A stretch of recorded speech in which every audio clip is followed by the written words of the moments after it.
우리 여기 그 주위에서 사슴특강이든지 영상특강을 많이 하고 계신 분인데 특별히 저를 보고 아주 오셨어요. 제가 우리 아들 이번에 됐다 그러니까 축하하는 데서 오셨거든요. 그러니까 제가 수고를 좀 했습니다. 이해하시고요. 잘 들어주시고 지금부터 우리 이수환 교수님을 앞에 보시도록 하겠습니다. 한 박수 보내주세요.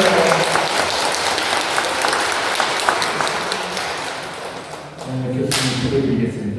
교수님은요, 우리 수원 가톨릭 대학교를 아주 우수하게 나오시고, 그 다음에 유학을 가시려다가 아마 돈이 없어서 못 가신 것 같아요. 그러시고, 하여튼 제 가톨릭에서 수원교우대에서는 영성이 가장 깊으신 걸로 제가 알고 있습니다. 가톨릭 내에서. 그래서 지금 현재 수원 가톨릭대학 부설 하상신학원에서 영성 강의를 꽤 오랫동안 하셨어요. 그러니까 다 후임을 하셔야 되는데 너무나 유명하셔가지고 계속 강의를 하고 계시고요.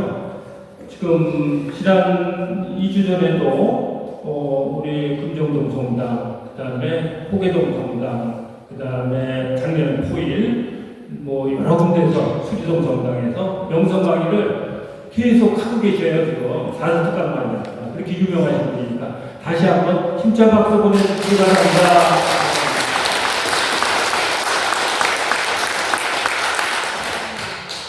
이거 쓰면 되는 거죠? 예, 너무 말도 안 되는 소개를 해주셔서 감사드리고요. 안녕하셨어요? 네. 저는 이수환 노마노라고 하고요. 저도 어렸을 때부터 소년 레지오 활동을 했죠. 그리고 이제 레지오 활동을 하면서 신앙이 뭔지 좀 어렴풋이 좀 알았다고 할까요? 그러다가 신학교를 이제 가죠. 사제가 되고 싶었던 거죠. 그래서 오늘 여기 분당신문에 뵀더니 하도 이제 우리가 신학교를 졸업한 지가 30년이 넘었어요. 거의 30몇 년이 넘어가는 시간이 되다 보니까 처음에 뵙고서는 잘 몰랐는데 같이 살았던 우리 선배 신부님이시더라고요. 분당신부님이. 그래서 조금씩 이렇게 되니까 알게 됐고, 그래서 이제 신학교를 갔었는데 나오게 된 이유는 아주 심플해요. 여자가 생겨서 나왔죠.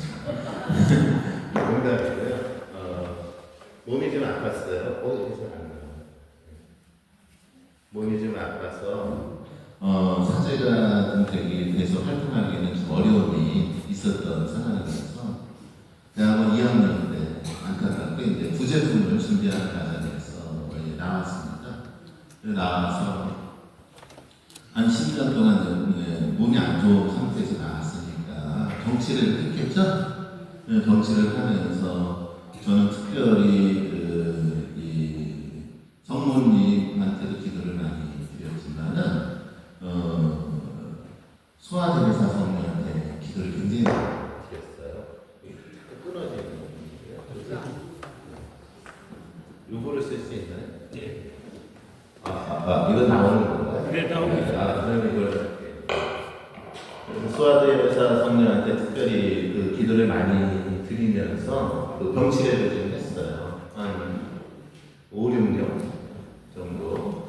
왜냐하면 제가 그 당시에 신학교에 나올 때 의사 선생님이 6개월 전다 라고 이렇게 이제 선고를 했었어요. 그래서 구체적인 병명은 간염에 의한 급성 간경화였어요.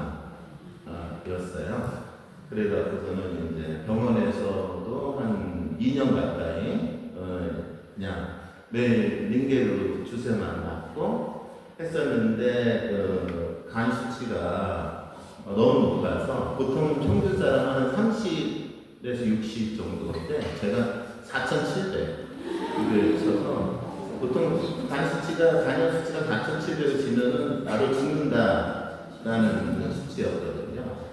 그런 상태에서 더 이상 사제가 돼서 생활을 결심을 해야 했고, 그래서 이제 나와서 오랜 시간 경치례를 하면서 살았습니다. 그 경치를 하면서 살아가는 속에서 이제 뭐라 그럴까요? 가까이 있었던 여자아이가, 후배가 근데 저 경치례를 자주 했던 거예요. 그리고 인연이 돼서 이제 나 이제 조금 있으면 죽을 텐데도 결혼하겠다고 그래서 결혼을 해서 이제 살기 시작을 했는데 어떻게 된 것인지는 모르지만 그 이후로 간수치가 계속 떨어진 거죠. 떨어지고 그래서 다행히 지금까지도 이렇게 살고 있습니다. 근데 이제 중요한 거는 그때 당시에 제가 많이 했던 기도가 뭐냐면은 작은 일이라고 하게 해주셨어요. 작은 일. 어쨌든 몸이 안 좋으니까 제가 뭐 큰 일을 할 수는 없고 그냥 작게 살 수 있게 해주십시오. 이렇게 많이 기도를 했고 그래서 특히 성모님한테도 기도를 많이 했지만 수아베레사 성녀에게도 굉장히 많은 기도를 드리면서 살았던 거죠. 그렇게 살다가 보니까는 내가 그러면 교회를 위해서 자그맣게 무엇을 할 수 있을까? 이런 고민을 했어요. 고민을 하다가 제가 가장 잘하는 걸 해야겠다. 그래서 제가 좀 잘할 수 있었던 거는 책상에 오래 앉아있는 거. 네.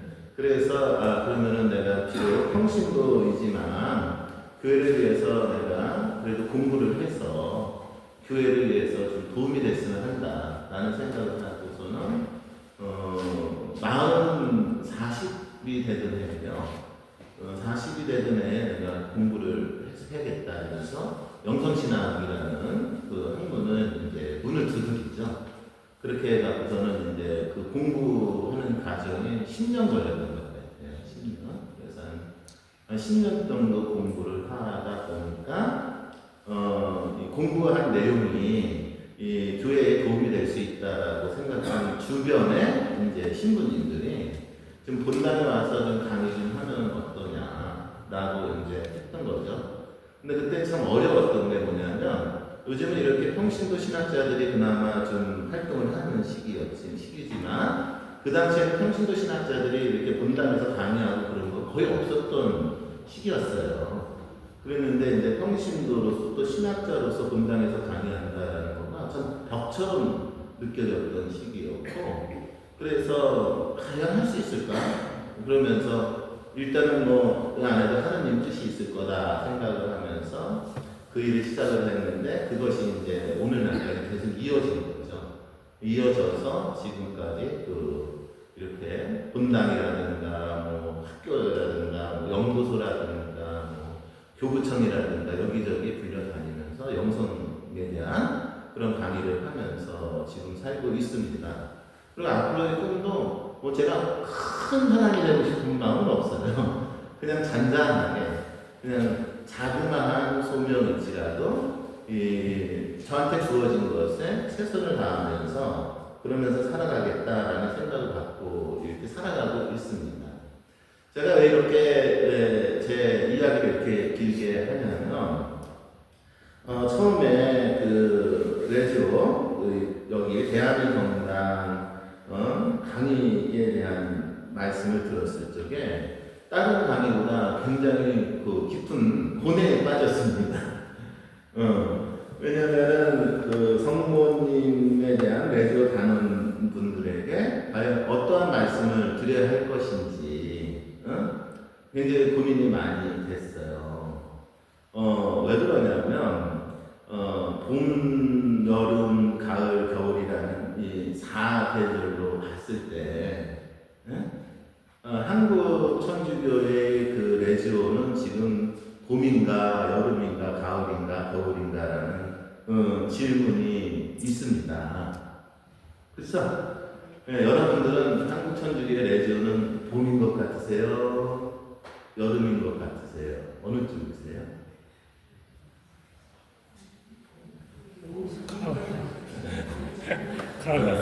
우리가 알다시피 우리 한국 천주교의 레지오는 가을에서 겨울로 넘어가는 계절에 있죠. 그렇기 때문에 과거의 사고 방식으로 레지오 단원들한테 열심히 봉사해야 된다 라는 얘기를 할 수 있을까라는 질문이 먼저 생겼습니다. 사실 여러분들도 알다시피 한국 가톨릭 교회가 성장하고 발전하는 데는 레조만큼 강력한 힘을 준 단체는 없어요. 그렇죠? 네. 아일랜드에서 시작된 레조 마리아라는 이 단체가 사실상으로 한국에는 여러분들 알다시피 그 이전에도 그런 노사리 구조를 바치는 그런 단체들이 있었지만 공식적으로는 6.25 전쟁 때, 그쵸? 1950년대에 레지오라는 단체가 본격적으로 시작이 되죠. 그리고 1950년대에서부터 60년대, 70년대, 80년대까지 진짜로 레지오는 우리나라 한국천지역 하면 뭐예요? 레지오. 이렇게 불릴 정도로 굉장히 융성했고, 그리고 활동하는 이들도 되게 많았죠. 그쵸? 젊은 소년 아이들부터, 그쵸? 중장년층은 물론 많고, 모든 사람들이 성당에 다니면 무슨 활동을 하고 있었어요? 레저를 했었던 것이죠. 그러면서 한국천주교회가 오늘날 같이 성장하는데, 아마 레저라는 단체가 없었다면, 이런 성장이 있었을까? 라고 질문이 들 정도로 우리들 여러분들이 지난 시간 동안 해왔던 일은 뭐 이런 말할 수가 없죠. 맞죠? 네. 그런데 문제는 오늘날의 그 현실인 것이죠. 제가 조사를 해봤는데 2000년에 레지오 단원들이 총 몇 명인가 이렇게 조사를 했어요. 그랬더니 공식적인 집계로 2000년에 60만 명, 몇 명? 60만 명이었다고 합니다. 2000년에 아셨죠? 네. 2025년에는 몇 명일까요? 전국에.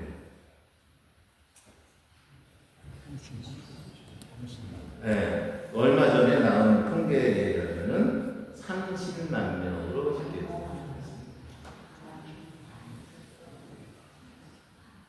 옛날에 한국의 가톨릭 신자면은 다 레지오 단원이었어요. 아셨죠? 예. 그러니까는 옛날에 한국 가톨릭 신자는 다 레지오 단원이었다. 요즘 우리 교제통제협회에 의하면은 한국 가톨릭 신자 총 숫자는 500만 명이 넘는 걸로 집계가 되어 있어요. 우리나라 인구수. 그런데 오늘날 레지오 단원은 2025년 현재 30만 명으로 집계가 됐습니다. 무엇을 얘기하는 걸까요? 이 레지오라는 이 공동체가 이 한국 교회를 이루는데 가장 큰 고문을 한 공동체인데 시간이 지나면서 힘을 잃고 있다라는 것이죠. 그러면 이 힘을 잃고 있는 이 상황이 과연 문제일까?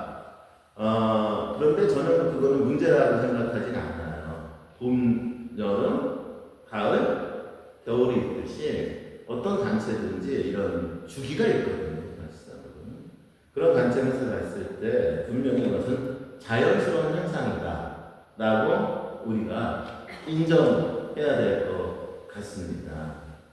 또 하나 문제가 되는 것은 여러분들도 알다시피 한국교회 공식 조사에 의하면 레지오 단원의 70%가 60대를 넘어섰다라는 것이죠. 그렇죠? 그리고 지금 여기 계신 분들은 아마도 다 저한테는 큰 형님들 이런 계층이신 것 같아요. 그렇죠? 간혹 우리 어머님 연세도 있으시긴 하더라고요. 네. 근데 우리 어머님 연세도 있으신 것 같은데 우리 어머님이 지금 살아 계시면은 90이 넘으셨으니까 사실상으로는 그런 걸 생각을 해보면은 과연 이 오늘날 레지오라는 단체는 과연 한국이라는 이 현실 안에서 지금의 현실 안에서 어떻게 활동해야 할 것인가, 그렇죠? 이 문제가 참 막연하고 힘든 상황으로 닥친 사실인 것이죠.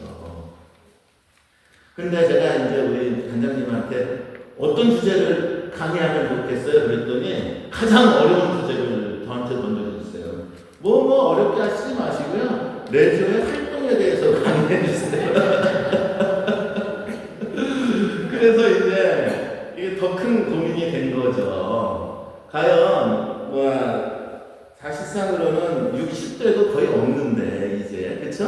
맞죠? 70대에서 80대가 중심은 이 레저 공동체에 대해서 활동을 하는데 과연 어떤 활동을 하는 것이 맞는가? 이런 질문부터 저한테 시작이 됐어요. 그래서 이 강의 원고 청탁을 받고 오늘까지도 한 달이 넘게 무슨 강의를 해야 될지 감을 못 잡고 그러고 온 것이에요. 정말 어려운 얘기를 해야 되는 상황이죠. 하지만 그럼에도 불구하고 제가 여러분들한테 주어진 시간 동안에 여러분들이 정말로 할 수 있는 것들에 대해서 몇 가지 소개하는 시간을 가지면 조금 도움이 되지 않을까 생각을 해서 오늘 이 강의를 하게 됩니다. 오랫동안 레저 활동을 열심히 하셨던 75세의 한 자매님께서 이런 말씀을 하셨다고 합니다. 마음은 아직도 청춘이라 무엇이든 하고 싶은데 이제 몸이 말을 듣질 않네요. 요즘은 집에서 해악 장소까지 걷는 것조차 숨이 차고 힘들어요. 이럴 때마다 속상하기도 하고 마음이 무겁습니다. 80대 먹은 형제님은 이렇게 말씀하셨다고 합니다. 평생 본당과 레저를 위해 뛰었는데 최근 건강이 갑자기 나빠지니 봉사를 못하게 되었어요. 그러다 보니 마음 한구석에 죄책감이 들 때가 있어요. 과연 내가 이제 무엇을 할 수 있을지 막막하기도 합니다. 아마 이게 이 두 분의 말씀이 오늘날 레저 단원으로서 활동하시는 분들이 공감하고 있고 현실적으로 맞닥뜨리는 문제라고 생각을 합니다. 맞아요? 네, 이게 맞는 거죠? 그러면 오늘 저는 강의를 했어요. 아까 제가 그런 말씀을 드렸죠? 큰 거보다는 뭐에 작은 것을 할 수 있도록 해달라고 기도를 했다라고 했죠. 사실은 이제 우리는 봄이 아니죠. 또 여름도 아니죠. 그렇다면 이제 우리가 큰 거를 가입할 때는 아니지 않을까라는 말씀을 먼저 드리고 싶습니다. 그리고 작은 거가 얼마나 위대한 것인지 여러분들한테 말씀을 드리고 싶어요. 자, 우리는 지금 이런 현실에 있습니다. 그러나 우리가 할 수 있는 일들이 굉장히 많이 있죠. 어떤 것들이 있을까요? 여러분들이 뭘 할 수 있을까요? 여러분들의 활동과 기도가 뭘 할 수 있을 것 같으세요? 현실적으로 이런 얘기를 드리고 싶습니다. 고린도 후서 4장 16절에 이런 말씀이 있습니다. 우리는 낙심하지 않습니다. 하는 우리의 겉사람은 낡아가더라도 우리의 속사람은 나날이 새로워집니다. 저는 이 말씀을 아주 깊이 있게 묵상해 보았습니다. 제가 지금까지 영성신학을 공부하고 영성학위를 다니는데요. 자주 하는 얘기가 있어요. 영적이다, 영성적이다, 거룩하다. 이것은 나이와 비례한다. 뭐와 비례한다? 나이와 비례한다. 이런 얘기를 자주 해요. 왜 그러냐면 지식으로는 젊은 사람들이 더 많은 것을 알고 몸으로는 젊은 사람들이 더 많은 것을 해낼 수 있지만 영성은 사실은 나이가 들수록 깊어집니다. 그쵸? 네. 결혼 생활이라는 거하고도 비유가 될 수 있는 것 같아요. 저는 이제 기껏해야 이제 제 딸이 올해 29이라고 그러더라고요. 제 딸이. 그러니까는 이제 저도 이제 결혼 생활한 지 이제 30년 차 되는 것 같아요. 그쵸? 네. 여러분들은 40년 차? 50년 차? 이렇게 될 것 같아요. 한번 결혼 생활을 한번 생각해 보세요. 처음에 결혼했을 때의 모습, 지금의 모습. 처음에 결혼했을 때 젊고 서로가 사랑하는 마음에 눈이 뒤집혀서 결혼해서 우리가 아이를 낳고 살아갈 때 우리가 얼마큼 열정적이었습니까? 그쵸? 근데 열정적이었던 만큼 싸움도 많지 않았습니까? 저 같은 경우에는 우리 집사람이 위부증이 있었어요. 무슨 증? 위부증. 제가 잘생겼잖아요. 지금은 좀 뚱뚱해졌기 때문에 여러분들 잘생겨 보이지 않는데 제가 좀 잘생겼었어요. 그래서 어디를 나가면은 그냥 혹시 어떤 여자가 쫓아올까봐 늘 제 핸드폰을 검사하고 내가 어디 갔는지 늘 알고 싶어 하면서 늘 하여튼 위부증이 심해서 어쩔 때는 이 여자가 못 살겠다. 이혼해야겠다. 이 정도로 심각하게 느껴지는 정도도 있었어요. 근데 10년 정도가 지나고 나니까 위부증도 없어지더라고요. 왜냐면 제가 뚱뚱해지고. 그러니까는 이제 저랑 뚱뚱한 사람한테는 뭐 젊은 여자들 달라붙지 않겠지. 뭐 이런 안심이 생긴 것 같아요. 그쵸? 그리고 요즘에 와서 제가 어디 가서도 그런 걱정은 안 하는 것 같아요. 그쵸? 극단적인 얘기긴 하지만 사실상으로는 세월이 흐른다라는 것은 어떤 거냐면 내면이 튼튼해진다는 뜻이죠. 뭐가 튼튼해진다는? 내면이 튼튼해진다는 것이죠. 그리고 세월이 흐른다라는 것은 경험이 쌓인다는 얘기죠. 그리고 여러분들은 삶에서 굉장히 많은 그런 경험들을 갖고 있지 않습니까? 그렇죠? 네, 그렇습니다. 우리는 낙심하지 않습니다. 우리의 겉사람은 나이가 가더라도 우리의 속사람은 나날이 어떻게 됩니다? 새로워집니다. 저는 여기에서 이 문장 안에서 이 글귀 안에서 오늘날 한국 레지언하는들 우리 한국 천주교회가 가야 할 길이 있다라고 생각을 했습니다. 이제 젊은 시절과 같이 몸을 쓰는 활동 이거는 우리가 더 이상 바래서는 안 되는 것 같습니다.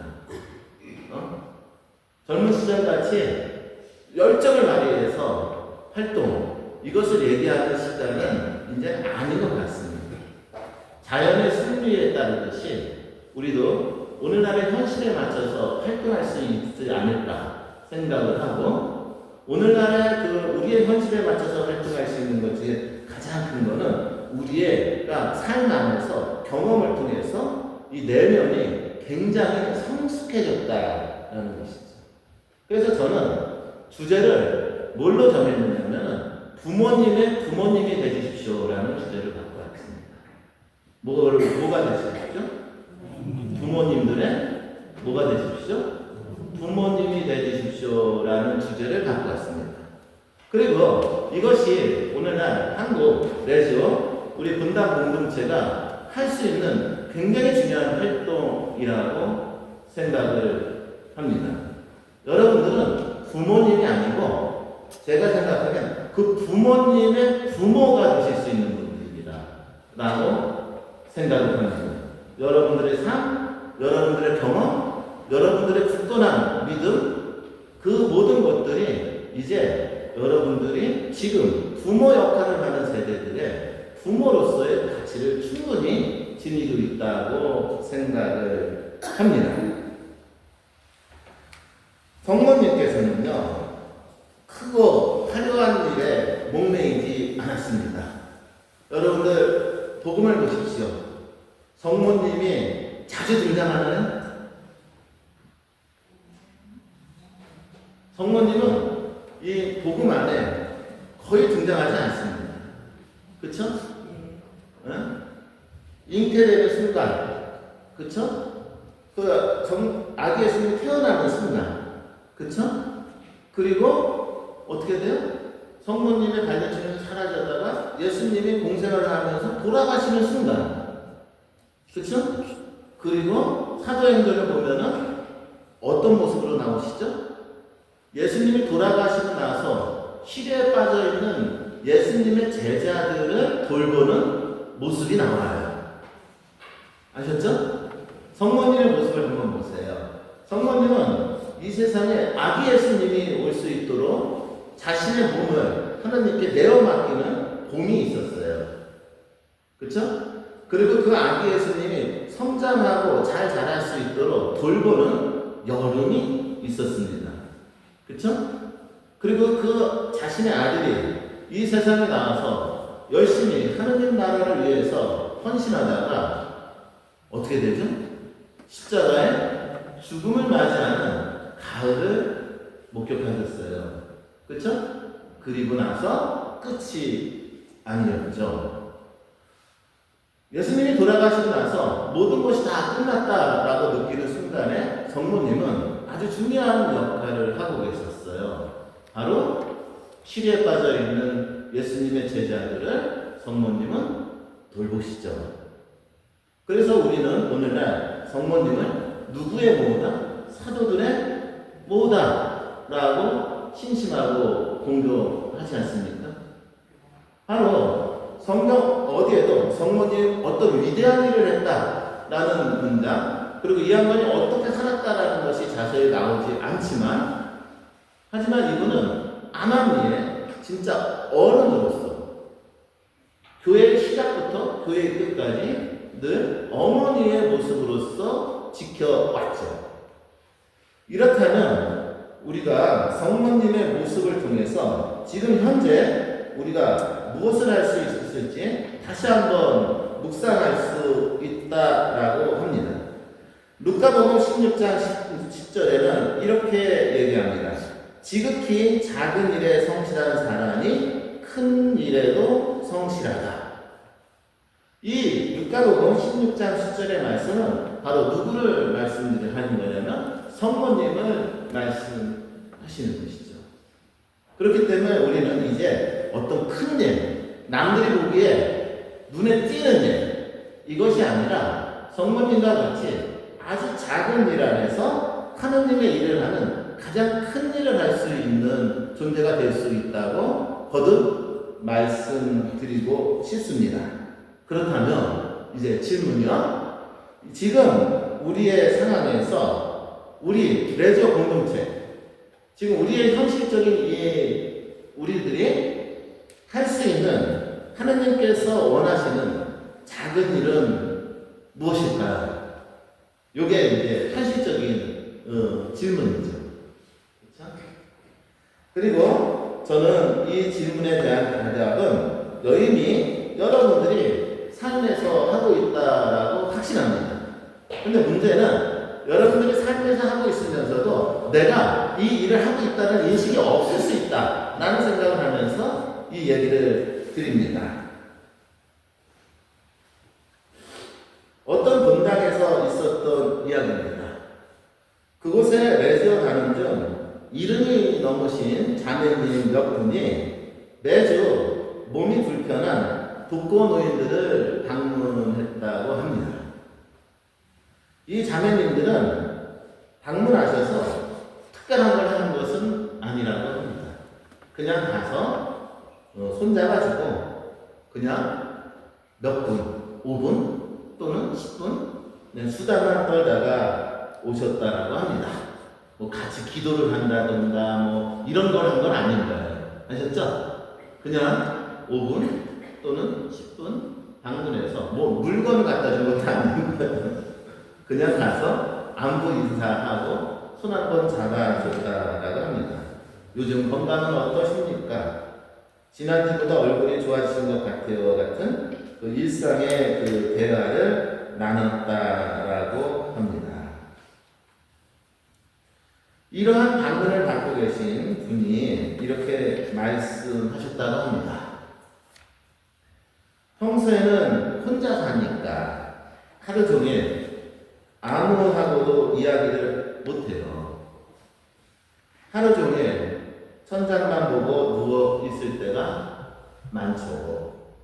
그런데 매주 자매님들이 찾아와 손을 꼭 잡고 제 얘기를 들어주실 때면 하느님께서 저를 찾아오신 것 같아요.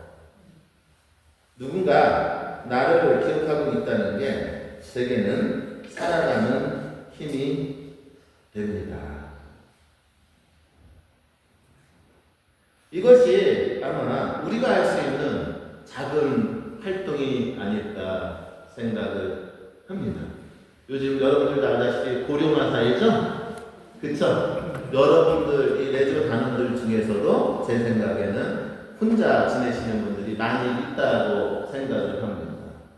그래서 꼬지 세상에 나가서 독거노인을 찾아 방문하는 것도 레저 단원의 활동이지만 이제는 레저 단원들이 서로가 서로를 돌보는 작업도 매우 중요한 활동이다라고 생각을 합니다.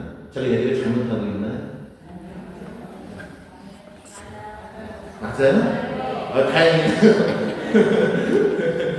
그래서 밖에 나가서 활동을 찾는 것도 중요하지만 같은 레저 단원들끼리 또는 분당 공동체 구성원들끼리 서로 얼굴을 알잖아요. 그렇죠? 그리고 그분들의 처지를 알지 않습니까? 그러니까 이제 대사회적으로 활동을 한다는 얘기도 매우 중요하지만 이것은 젊은 단체한테 일임하고 이제 레저 단원들이 서로가 서로를 좀 돌보는 활동 이런 것이 더 우리한테 필요한 것이 아닐까 이런 말씀을 드리고 싶습니다. 또 다른 문당에는 거동이 어려운 단원들이 거동이 어려운 분들이 계시잖아요. 그렇죠? 요즘 미사 드리면 장계하는 것도 힘들죠? 저도 장계하는 게 힘들어요. 배가 나와서. 이게 사실상은 거동이 어려운 분들이 굉장히 많아요. 그렇죠? 굉장히 거동이 어려운 분들은 직접 방문 봉사를 하지 못하게 되겠죠. 그렇죠? 그렇게 되니까 이건 진짜 있었던 사례예요. 거동을 하지 못하는 분들이 그럼 우리가 할 수 있는 작은 봉사는 뭘까 고민을 했다라는 것이죠. 그래서 이 양반들이 할 수 있었던 것은 뭐냐면 그냥 전화를 한번 드려보자 이렇게 했다라는 것이죠. 그러니까 이 얘기가 처음에 나왔을 적에 이 양반들이 무슨 생각을 하냐면 그게 무슨 봉사가 되겠어? 그리고 요즘 시대에 전화 걸면 안 받는 사람도 많아요. 그쵸? 맞죠? 그러니까는 뭐 전화해도 받지도 않고 이게 현실적으로 좀 봉사는 안 될 것 같아 라고 하면서 부정적으로 생각을 많이 했다라고 하는 것이죠. 그런데 부정적으로 생각하는 것이 하느님이 원하시는 걸까요? 아니면 그런 어려움이 있어도 한번 도전해보는 것이 소중할까요? 라는 거예요. 근데 아마 이분들은 그런 어려움이 있어도 아마 이 작업을 하셨던 것 같아요. 처음에는 전화만 가지고 어떻게 봉사가 될까 싶었어요. 그런데 어느 날 전화를 안부로 물었더니 상대 자매님이 갑자기 울먹이며 말씀하셨어요. 저는 이제 다 잊혀졌다고 생각했는데 자매님 목소리를 들으니까 하나님께서 나를 잊지 않으시는 것 같아요. 그때 깨달았어요. 전화 한 통화도 하느님이 쓰시면 큰 위로와 사랑의 도기가 된다라는 것을요. 무슨 얘기냐면 모든 사람들이 이런 반응을 했던 건 아닌 거예요. 전화를 하면 받지 않는 사람도 많았고, 아셨죠? 그 왜 쓸데없이 자꾸 전화하냐라고 부각을 주는 사람도 있었습니다. 그쵸? 그런데 그 중에 10명 중에 1명 또는 2명은요, 이런 반응을 보였다는 것이죠. 잃어버린 양을 찾아 떠났던 우리 예수님의 이야기는 누구나 다 잘 알지 않습니까? 그죠? 단 한 마리의 양이라고 결코 소외시킬 수 없다라는 그 예수님의 마음을 우리가 갖고 산다면 우리가 이런 작은 봉사를 할 때 오는 도전들, 어려움이 있더라도 그 중에 10번 전화해서 한 명 또는 두 분에게도 따뜻한 위로가 된다라면 우리가 얼마든지 한번 시도해 볼 수 있는 내조의 활동이 아닐까라고 저는 생각을 해 봅니다. 요한 1서 4장 7절에 이런 말씀이 나옵니다. 사랑하는 여러분, 우리가 서로 사랑합시다. 사랑은 하느님에게서 오는 것이기 때문입니다. 이렇듯 우리 주변에는 우리에게만 가능하고 작고 따뜻한 사랑의 기회가 얼마든지 있습니다. 방문이 어렵다면 전화 한 통이라도 좋은 것 같습니다. 그 전화 한 통으로 그분들의 하루가 달라질 수 있습니다. 또 하나의 사례가 있습니다. 또 하나의 사례. 건강이 나빠져 본당 활동이 어려워진 80대 한 형제님입니다. 이분은 전화하기도 어렵고 성당 매주 나오는 것도 힘들고 늘 병치레 속에 있는 것이죠. 그래서 이 양반이 내가 레지오 단원으로서 평생 살았는데 과연 내가 할 수 있는 작은 일 이런 무엇일까 고민했다라고 합니다. 그리고 이 양반이 한 것은 지금 여러분들이 내일 하고 있는 것과 똑같은 일지도 모릅니다. 이 양반은 공책을 하나 준비합니다. 공책, 노트. 그리고 자기가 누워있는 동안 기도를 드릴 사람들의 이름을 적습니다. 우선 신부님, 또 수녀님, 그 나랑 같이 활동했던 레지오 단원들 아셨죠? 그리고 그분들 한 분 한 분들을 기억하면서 누워서 매일 한 분을 매일 지향을 두고 묵주 기도를 하면서 살았다라고 합니다. 아무도 이 형제님이 그렇게 기도를 하는지를 몰랐다라고 합니다. 그리고 그 형제님은 이렇게 말씀하셨다고 합니다. 제 몸이 아프고 봉사를 못한다고 마음이 무거웠는데 묵주를 잡고 기도하다 보면 하느님께서 내가 바치는 이 기도가 가장 귀한 봉사다 하고 말씀하시는 것 같았습니다.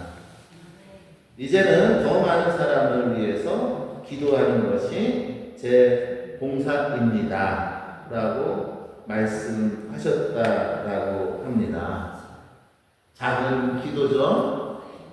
또 작은 전화 한 통이죠. 그죠? 그리고 작은 말 한마디였습니다. 하지만 이 작은 기도, 작은 말 한마디가 저는 레지오의 사도직이라고 생각합니다. 그리고 이 사도직은 거듭 말씀드리지만 하느님께서 보기에는 매우 큰 일이지만 세상적인 시각에서는 매우 보잘것없고 티도 안 나는 일이죠. 그렇죠? 하지만 이 티도 안 나는 일을 이제 해야 하는 단체가 필요합니다. 그리고 어쩌면 레지오의 사도직은 지금 여기로 불려지고 있는 것이 아닌가 생각을 해 봅니다. 강의 더 진행해도 되는 건가요? 아니면 좀 쉴까요? 조금 쉬었다 오는 게 낫죠? 네. 그래서 여러분들 얘기 더 들으실 거죠? 그냥 갈까요? 그럼 우리 조금만 더 쉬었다가 조금 쉬었다가 더 하는 걸로 하도록 할게요. 잠깐 쉬도록 하겠습니다. 네. 잘했습니다. 다시 한번 우리 이수환 교수님께 힘찬 박수 잘했다라고 힘찬 박수 와. 네, 감사합니다. 사실은 오늘 강의 오면서도 제가 과연 여러분들한테 무슨 말씀을 드릴 수 있는 자격이 있을까? 자격도 없는 놈이 여러분들한테 쓸데없는 얘기할까 고민하면서 왔는데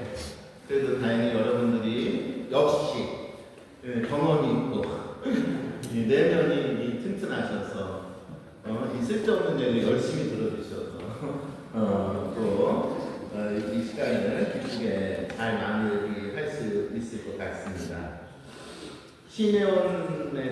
시메온과 성전에 있었던 예언자 안나에 대한 이야기를 잠깐 드리고 싶습니다. 여러분들 아시겠지만 예수님이 이 세상에 오셔서 당신이 하시고자 하는 일, 하느님의 나라를 이 세상에 건설하기 위해서 이 세상에 오셨지만 성모님 그리고 요셉 성인을 제외하고는 예수님이 참 하느님인지 알아본 사람은 거의 없습니다. 심지어 그분을 따랐던 제자들도 예수님이 돌아가시고 나서도 그분이 이 세상을 구원하러 오신 구세주인지 몰랐습니다. 그런데 성경에 놀랍게도 예수님이 참 구원자이다라고 증언한 사람이 등장을 합니다. 그분이 바로 누구냐면 예수님이 아주 어렸을 때 갓난아이를 보고 알아챕니다. 시메온과 성전에 있었던 예언자 안나입니다. 여러분들은 시메온과 안나와 같은 그러한 눈이 있습니다. 시메온은 나이가 많이 들어서 예루살렘에 살던 노인이었습니다. 그리고 이 노인은 구세주가 오기를 늘 기다리며 기도해 왔습니다. 바로 그때 아기 예수를 보게 됩니다. 그리고 시메온은 이렇게 노래합니다. 주님, 이제야 말씀하신 대로 이 종을 평화로이 떠나가게 해 주셨습니다. 제 눈이 당신의 구원을 보았기 때문입니다. 루카복음 2장 29절에서 30절의 말씀입니다. 매우 중요합니다. 왜 그럴까요? 제자들도 예수님이 이 세상 구원하러 오신 구원자인지 알아보지 못했는데, 그랬는데 늙은 노인네가 그 어린 아기 예수님이 이 세상을 구원하러 오신 구세주인지 알아봅니다. 이것이 나이 들매 위대함입니다. 나이가 든다는 것은 영적인 눈이 뜨인다는 뜻입니다. 여러분들한테는 바로 시메온과 같은 눈이 있습니다. 그래서 여러분들은 오히려 역설적으로 가장 중요한 황금기인 것입니다. 젊은이들은 예수님을 알아보지 못하지만 여러분들은 예수님을 알아볼 수 있는 눈이 있기 때문이죠. 이와 똑같은 인물이 있습니다. 성녀 안나가 아니라 그 당시 아셀 지파의 안나라는 여예언자가 있습니다. 이 여예언자는 젊은 시절에 결혼하고 7년 만에 가부가 되었고 무려 84세까지 성전을 떠나지 않고 기도와 금식으로 하느님을 섬긴 이입니다. 놀랍게도 그녀 역시 아기 예수님을 보자마자 하느님을 찬미하며 예루살렘의 구원을 기다리는 이들에게 아기 예수님을 증언합니다. 루카복음 2장 36절에서 38절에 나와 있습니다. 시메온과 안나 이들은 놀라운 능력이 있었던 것이죠. 바로 십덩이 아기 예수님이 이 세상에 구원하러 오신 구원자임을 볼 수 있는 눈입니다. 그것은 어디서 나왔을까요? 거듭 얘기지만 삶을 통해서, 끊임없는 기도를 통해서, 끊임없는 인내의 삶을 통해서 얻어진 영적인 눈인 것이죠. 여러분들의 능력을 가속평가하지 마십시오. 여러분들은 그 누구보다 영적으로 성숙되어 있습니다. 여기에 덧붙여 우리는 성모님의 부모님인 성녀 안나와 요아킴에 대해서도 생각해 볼 필요가 있습니다. 여러분들 알다시피 성녀 안나와 요아킴은 경건한 삶을 살아갔던 분들이죠. 하지만 이분들도 아주 어려움이 있었습니다. 그 어려움은 두 분 다 나이가 들었는데도 아이를 갖지 못했다라는 것이죠. 여러분들은 알고 계시겠지만 이스라엘 사회에서 아이를 낳지 못한다라는 것은 하느님이 저주받았다라는 의미였습니다. 그래서 이 두 부부는 결혼 생활을 하는 동안에 주변 사람들도 늘 하느님으로부터 저주받은 사람이다 라는 지탄을 받으면서 살았다라고 합니다. 하지만 이들은 하느님을 섬겼고 끝까지 인내했습니다. 그리고 그 인내를 보시고 그들을 통해서 이 세상에 성모님이 나오십니다. 성모님이 이 세상에 나오기 위해서는 바로 모든 지탄을 받고 죄인처럼 여기는 삶을 통해서도 하나님을 섬기면서 꿋꿋이 버텼던 성녀 안나와 성 요아킴이 계셨습니다. 제가 이제 여러분들한테 드리고자 하는 얘기의 본질이 여기 있습니다. 거듭 얘기하지만 레저 단원들의 사도직은 이제 부모님들의 부모가 되는 것이다 라고 말씀드렸습니다.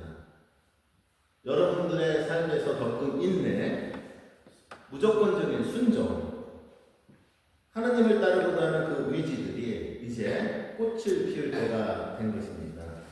바로 여러분들이 이제 성모님을 모셔왔다면 이제는 또 다른 성모님이 이 세상에 나올 수 있도록 여러분들이 부모님의 역할을 하셔야 된다라고 생각을 합니다.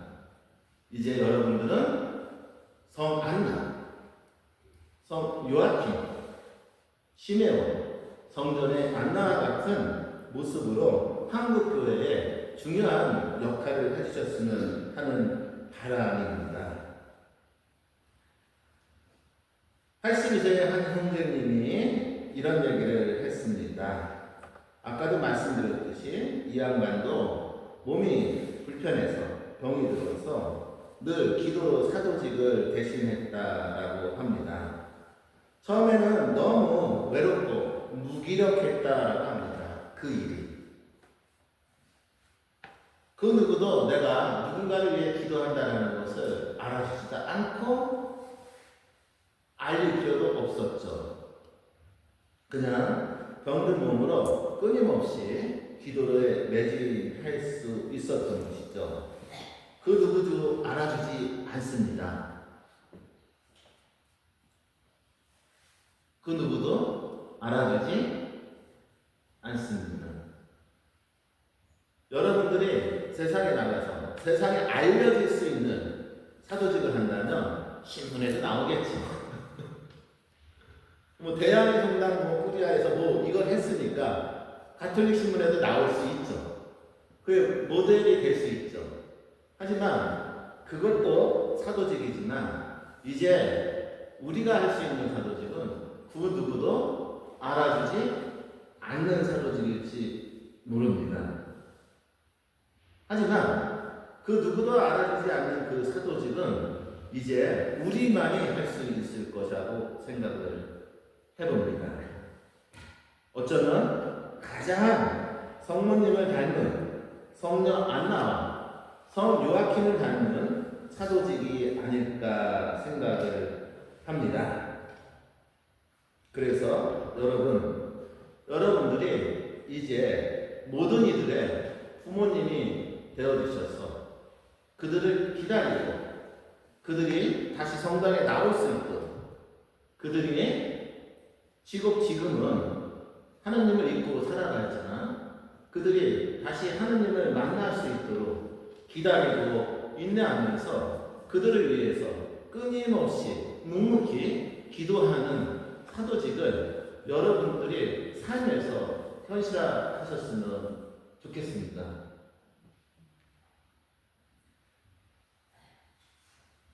이제 우리는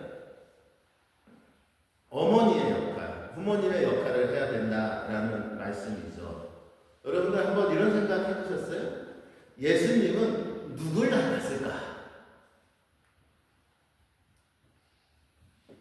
여러분들 자녀들은 누굴 닮았어요? 응? 그렇죠? 자, 그러면 예수님을 보려면 누굴 보면 돼요? 성모님하고 요한kim, 요셉, 그쵸? 맞죠? 네? 그래서 우리가 이 성모님을 본다든가 성모님과 함께 기도한다는 게 굉장히 중요해요. 그쵸? 왜요? 우리는 성모님의 얼굴에서 무엇을 찾아낼 수 있어요? 인간 예수님의 모습을 볼 수 있어요. 동시에 하나님 예수님의 얼굴을 찾아낼 수 있어요. 아셨죠? 예. 그쵸? 그게 어머니, 부모가 갖고 있는 아주 무서운 힘이죠. 그쵸? 여러분들은 이제 교회의 부모님입니다. 아셨죠? 응? 자식한테 가갖고서는 야, 그러니까 너도 나같이 내조 활동해라, 이거가 아닙니다. 이제 부모님으로서, 어머님으로서 여러분들의 자식들을 꿋꿋이 인내하고 그리고 그들을 참 신앙을 살 수 있도록 기도해주고 뒷받침해주고 그리고 그들의 모델이 되는 그런 역할을 해주시다라고 부탁을 드리는 것이죠. 어쩌면 이것이 내조라는 단체에 속한 이들이 해야 할 가장 중요한 활동 사조직이 아닐까 생각을 합니다. 잘못된 거 아니죠? 고맙습니다. 그래서 이 얘기를 또 두 번째로 드리고 싶습니다. 여러분들은 이제 모든 부모들의 뭐라고요? 부모님입니다. 바로 여러분들이 그 보이지 않는 역할을 통해서 아마 교회는 다시 도약할 수 있다고 생각을 합니다. 마지막으로 이제 내지어 단원들의 연대에 대해서 말씀드리고 싶습니다. 우리 레지어 마리의 단원이 누릴 수 있는 가장 큰 축복은 서로가 서로를 잘 안다는 것입니다. 아닌가요? 그래서 우리가 알다시피 레지어 해압이 끝나면 그냥 끝나요. 주회도 해요. 주회도 하고 차회도 하고 그러죠? 맞죠? 네? 왜 그럴까요? 이게 그냥 다른 단체에서 잘 안 되는 건데 레지오는 오랜 시간 동안 저절로 이게 배웠어요. 왜 그럴까요? 서로가 서로를 잘 알기 때문에. 그 얘기는 공동체성이 강하다는 얘기죠. 물론 이거를 갖고 비판적으로 얘기하는 사람들도 있을 수 있습니다. 하지만 저는 그 모습 안에서 매우 중요한 긍정적인 측면을 봅니다. 얼마나 서로가 잘하면 저렇게 같이 어울릴까?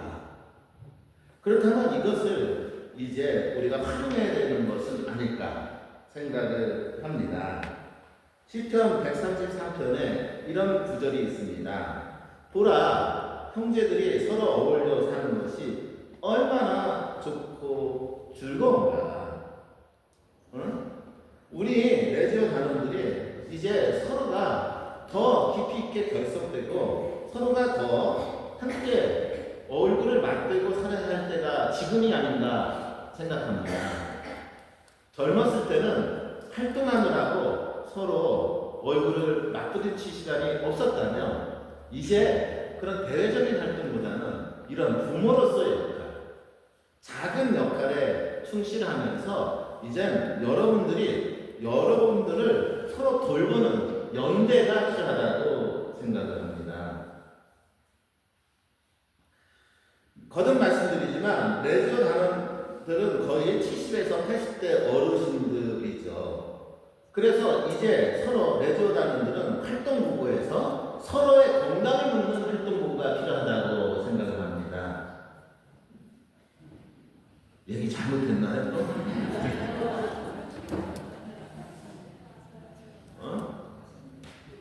무슨 얘기인지 아시겠죠?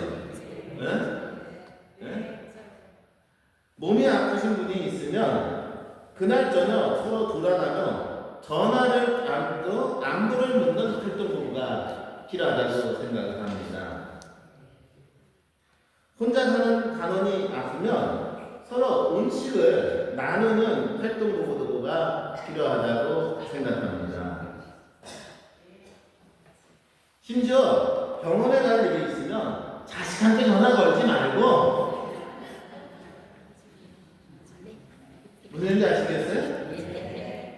젊은 또는 가까운 자기가 편한 레저 단원한테 전화해서 나 병원 가야 되는데 같이 한번 가주지 않겠냐라고 전화하고 그런 전화가 오면 여러분들의 형제이고 자매로서 가족으로서 함께하는 모습이 이제 필요하다고 생각을 합니다. 78세 자매님께서 이런 말씀을 하셨습니다. 제 건강이 나빠져 며칠을 폐업에 못 나갔더니 단원들이 하루에도 몇 번씩 전화를 했어요. 어떤 자매님은 죽을 끓여서 집에 두고 가셨어요. 그걸 보면서 아 내가 혼자가 아니구나.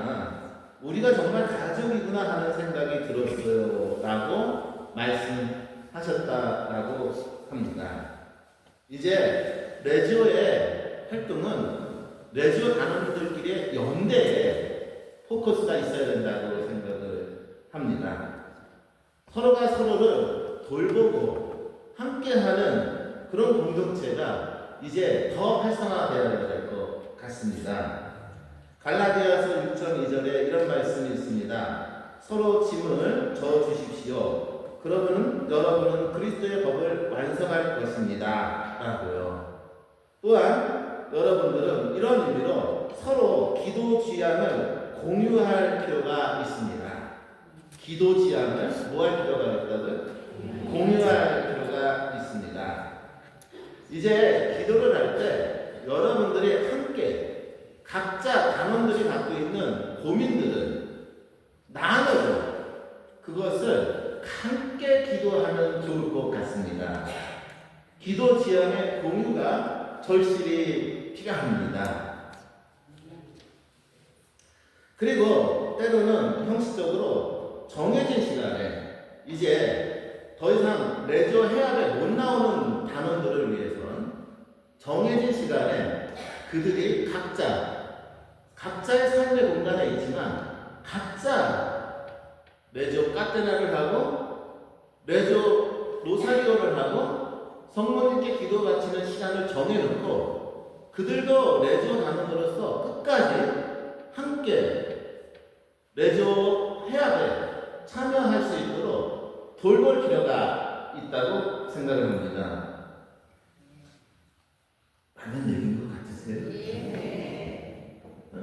나이가 들어서 이제 더 이상 레지오 활동을 할 수 없으니 레지오 단원이 아닌 것이 아니라 공식적으로는 레지오 프레시디움의 회의에 참석하지 못하지만 그분들이 하나의 프레시디움을 만들어서 각자 집에서 정해진 시간에 함께 회합하듯이 기도하고 함께 지향을 두고 같이 성모님이랑 함께하는 삶을 살아가는 즉 보이지 않는 프레시디움이 필요하다고 생각을 합니다. 이제 우리가 그분들을 외면하면 안 됩니다. 그들도 우리와 같은 레지오 단원입니다. 아셨죠? 2000년 레지오 단원이 60만 명, 그렇죠? 지금 25년 몇만 명? 30만 명. 왜 그럴까요? 너무나 교사 통계표로 레지오 단원을 규정하고 있어요. 하지만 비록 레지오 활동을 하지 못하지만 레지오 정신이 살아있는 이들이 굉장히 많습니다. 그렇기 때문에 공식적으로 정당에 나와 있는 프레시디움 단체는 가입되지 않지만 여기 꾸리아에서는 본당에서 없는 꾸리아이즘을 프레시디움이라도 만들어서 그분들끼리 결석을 하고 그리고 어떤 분이 그분들이 레저 단원으로서 돌아가신 인종의 순간까지 끝까지 함께 기도할 수 있도록 단위를 도와주시기를 바랍니다.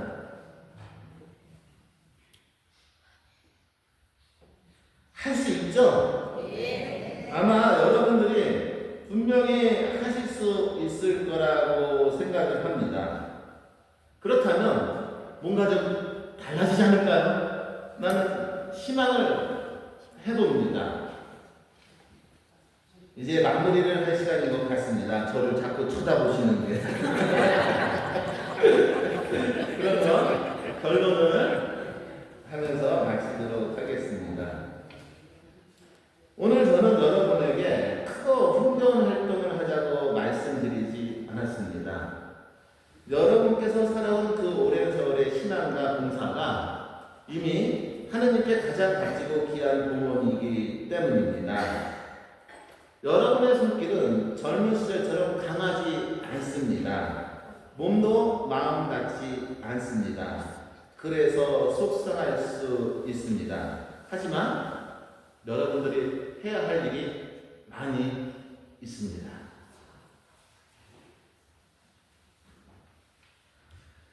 오늘 제가 말씀드린 것 중에 팁이 돼서 여러분들이 꾸리아 또는 프레시디움 레저 활동을 하는데 작은 실천이 이루어졌으면 좋겠습니다. 마지막으로 오늘 강의를 준비하면서 제가 준비한 기도를 마치고자 합니다. 주님, 저희를 부르시고 지금까지 인도해 주셔서 감사합니다.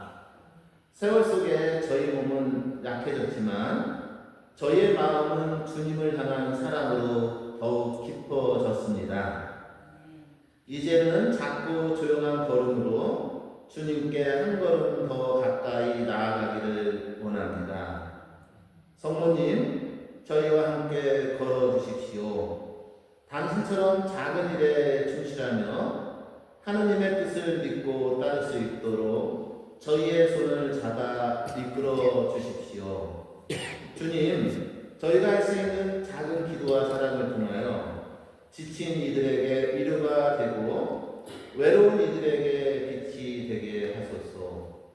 저희의 침묵 속에도 주님의 음성이 흘러가게 하소서.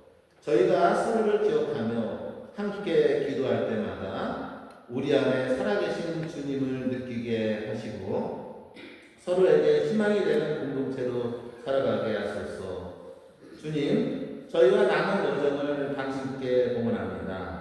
끝까지 주님과 성모님 손을 놓지 않고 믿음 안에 기쁘게 살아가게 하소서.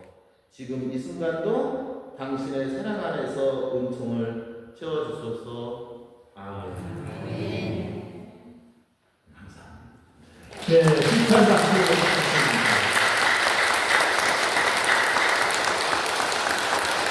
부탁드립니다.